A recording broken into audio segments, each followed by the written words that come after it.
Mariners lose 15-4.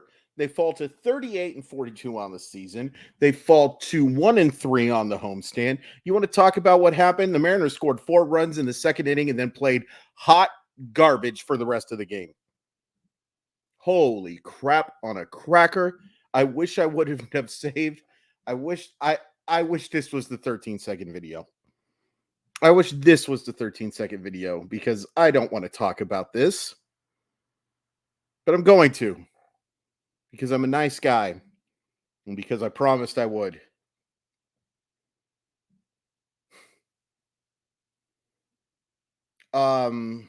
There's one positive. Bryce Miller looked great until the blister. The blister happened. And after that blister, and then, hey, Mariners don't give up any runs until the 4th. And it's worth pointing out that 3 of these runs come with Mike Ford pitching. And it's also worth pointing out that the reason Mike Ford is pitching in this game is because they put up an 8 spot in that 8th inning, and the Mariners did not score a run after the 2nd inning. 4 runs, it's hard to call it a pathetic offensive effort, but I'm going to do it because outside of really 2 plays, this team stunk. This was a garbage offensive effort. Tom Murphy homer that scores 2, and JP Crawford single with the bases loaded that scores 2. After that, yuck from everybody.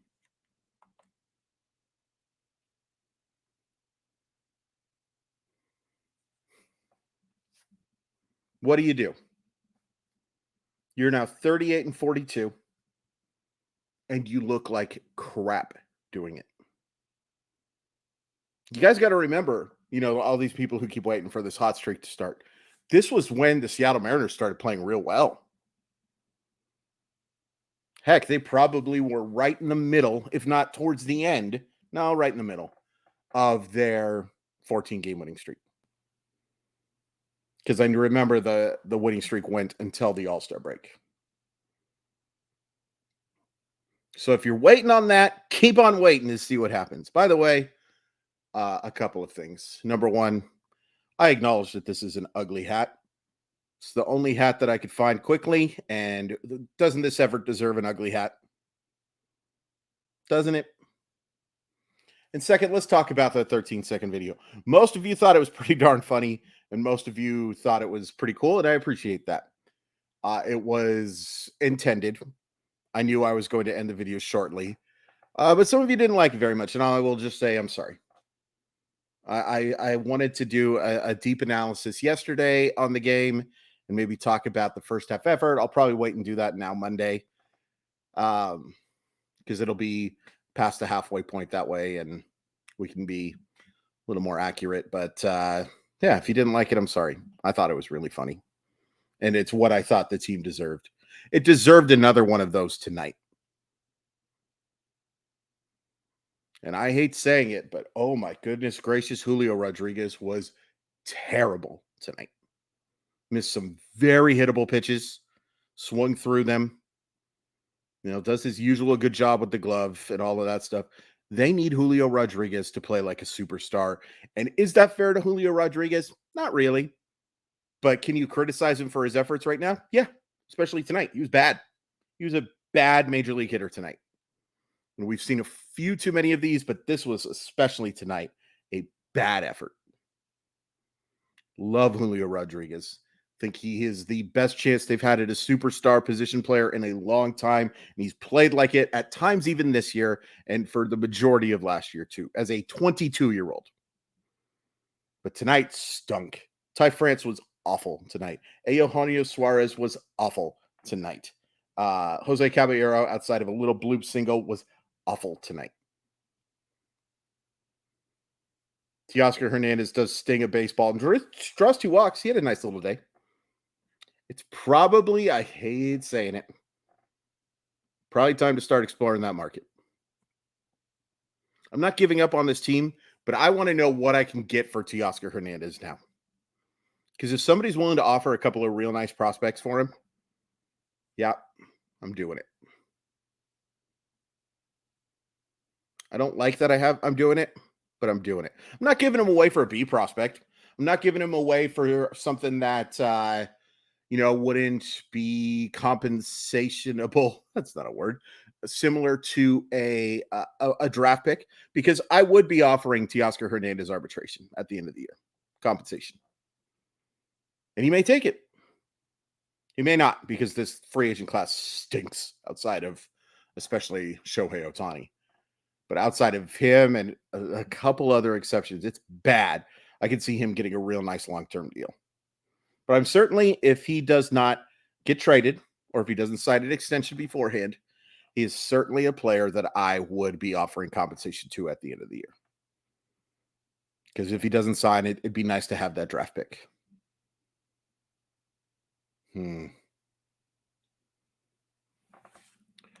Bryce Miller was really good until that injury. Really good. 40 of 61 pitches for strikes. Only hit he gives up is an absolute laser beam of a homer to Randy Arozarena. And it was pretty clear that it was bugging him earlier. You know, the trainer does go out and visit, and it just got to the point where he couldn't grip the baseball. Matt Brash wasn't very good. Trevor Gott wasn't very good. Munoz was good for the first inning and then just terrible in the second. And here's the worst part of that is that I'm guessing Munoz won't be available tomorrow. That hurts. That hurts to not only have the struggles that he had tonight in that last inning, but you don't have him available. Gabe Spire got absolutely wrecked. Saucedo wasn't good either, but he doesn't get charged for runs. Good for him. Mike Ford pitching for the second time. That's not fun, man. There used to be a time a position player pitching was kind of fun. And even with it being lessened over the last couple of years, it's still not fun, especially when you're getting your A kicked. This was pathetic. This is another pathetic loss. This is 3 straight pathetic losses in a row. It's a little more justifiable with the Tampa Bay Rays, a team that's on pace to win, I want to say 108 games, give or take, maybe a little bit more. Because they're 2-3, 2-1, right? 57-28, 56-28 would be 2 out of 3, and 2 out of 3 gets you 108 and 54. So yeah, 108, 109, whatever. Mariners sure on pace to do that. 19 games back of Tampa Bay in the win column.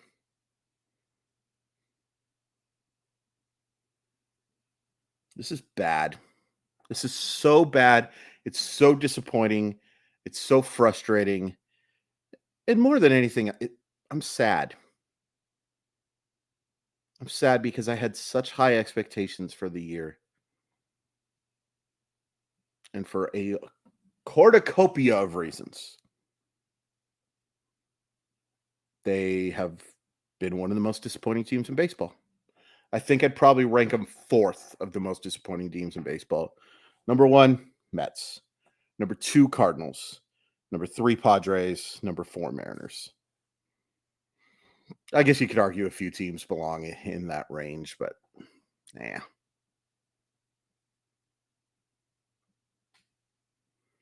Pretty big bummer.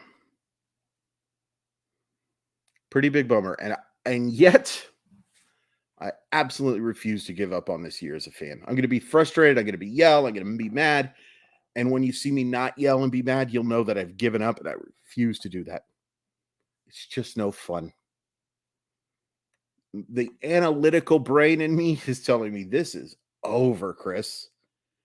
This is beyond over. But the fan in me who waited 21 years for this team to get into postseason contention again isn't giving up. He's not going to do it. He's going to talk about himself in the third person, and he is not giving up on this year. And if you want to, fine. All I ask is that you keep watching these videos. Very selfish of me. Tomorrow you got an interesting pitching matchup. You got George Kirby against Tyler Glasnow. Some of you might know why Tyler Glasnow pitching against the Mariners is interesting to me. Involving, no, let's not do that. Let's not do that.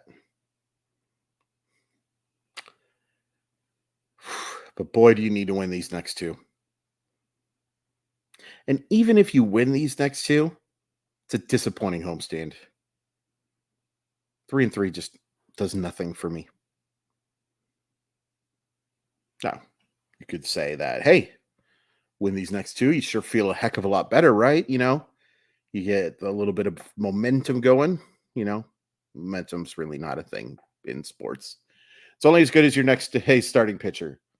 But, certainly would feel better than the alternative. Because this now has a chance to be a disaster of a homestand. And a disaster of a season. Just an absolutely pathetic effort tonight. Outside of one inning, you were inept on offense. And your bullpen, which you've relied on heavily over the last few years, just didn't get the job done. Other thing you got to worry about now, too, is whether or not Bryce Miller will be able to make his next start. He's scheduled to make one more. I don't believe the Mariners have another off day until the All-Star break. Yeah, he's scheduled to pitch Wednesday against the Giants, against Alex Cobb. So if he can't go for that one, and I'd be awfully tempted to just hold him out to say, hey, let's make sure we get you right. I guess you go bullpen that day.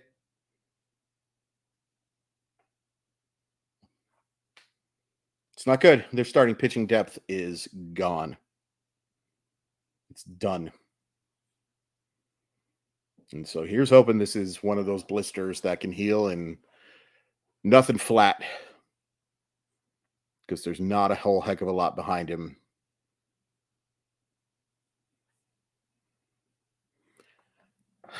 I'm just bummed. I'm really bummed.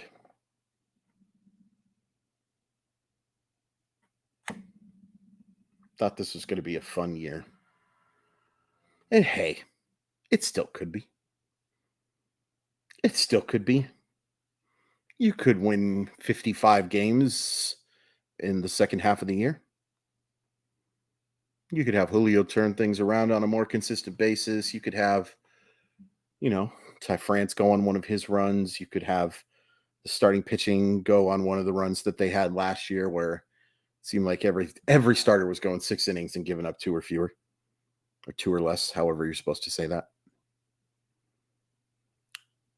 But for those of you who are out there who feel like that, what is it based on? What is it based on?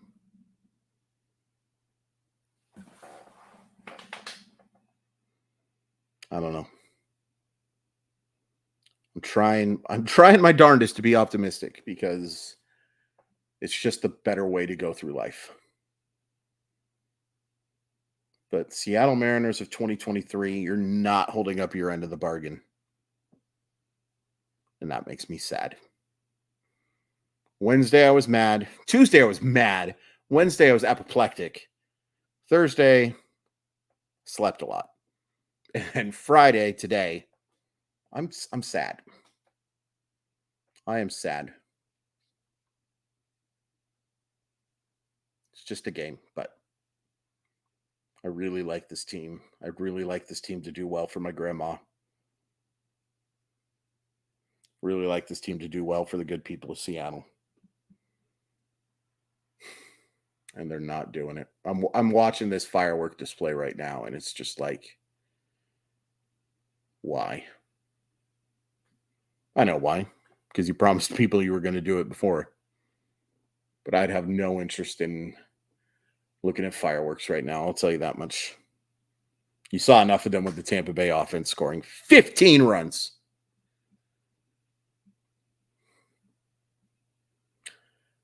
Please hit like. Please hit subscribe. Follow me on Twitter at Crawford_MILB. Sports Sometimes podcast. Had a blast with this episode with Grant Brisbee. We talked about a whole bunch of stuff, including Felix no longer having the latest perfect game. That's another bummer. It's one thing that it's no longer a Seattle Mariner, and it's another thing that it's now a guy who's not a very good human being. So that sucks. Everything sucks, man. I love you all. But this team is